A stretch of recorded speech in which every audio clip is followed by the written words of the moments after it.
श्री नृसिंह सरस्वती महाराजांनी गाणगापूर येथे आपला अवतार कार्य संपवून निजधामाला जाण्याचे ठरवले।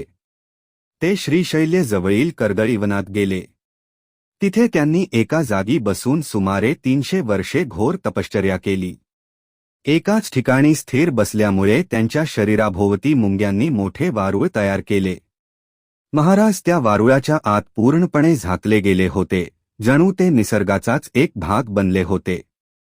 एके दिवशी एक लाकूडतोड्या त्या घनदाट कर्दळीवनात लाकडे तोडण्यासाठी आला। त्याने एका झाडावर कुऱ्हाड मारली, पण त्याचा नेम चुकला आणि ती कुऱ्हाड खाली असलेल्या वारुळावर जोरात आदळली। कुऱ्हाड लागताच वारूळ फुटले। त्या वारुळातून रक्ताची धार उडाली, पण त्याच क्षणी त्यातून एक प्रचंड दिव्य तेज बाहेर पडले। त्या वारुळातून एक अजानुबाहू तेजस्वी मूर्ती बाहेर आली। तेच होते श्री स्वामी समर्थ महाराज। असे मानले जाते की लाकूडतोड्याची कुऱ्हाड स्वामींच्या डाव्या मांडीवर लागली होती।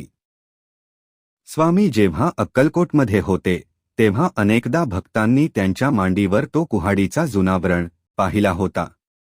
यावरूनच हे सिद्ध झाले की कर्दळीवनातून प्रकट झालेले महापुरुष आणि अक्कलकोटचे स्वामी समर्थ हे एकच आहेत। वारुळातून प्रकट झाल्यानंतर स्वामींनी भारत भ्रमण केले। ते हिमालय, हरिद्वार, केदारनाथ, पुरी, काशी अशा अनेक ठिकाणी फिरले।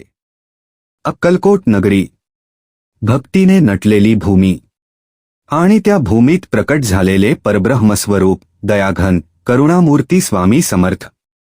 स्वामी समर्थांचा प्रगट दिन हा केवळ एक दिवस नसून तो भक्तांसाठी अनंत कृपेचा उत्सव आहे। चैत्र शुद्ध द्वितीया हा पवित्र दिवस अक्कलकोट नगरीत अचानक एक तेजस्वी दिव्य पुरुष प्रकट झाले। अंगावर भगवी वस्त्रे, डोक्यावर जटा, डोळ्यात अपरंपार तेज, चेहऱ्यावर अद्भुत शांतता। कोणी म्हणाले हे कोण महान योगी आहे, कोणी म्हणाले हेच साक्षात दत्तावतार आहे।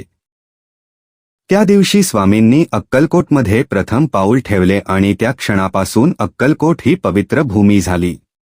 स्वामी समर्थांनी कधी स्वतःची ओळख सांगितली नाही, पण त्यांच्या लीलांनी, चमत्कारांनी आणि भक्तवत्सल स्वभावाने लोकांना जाणवले।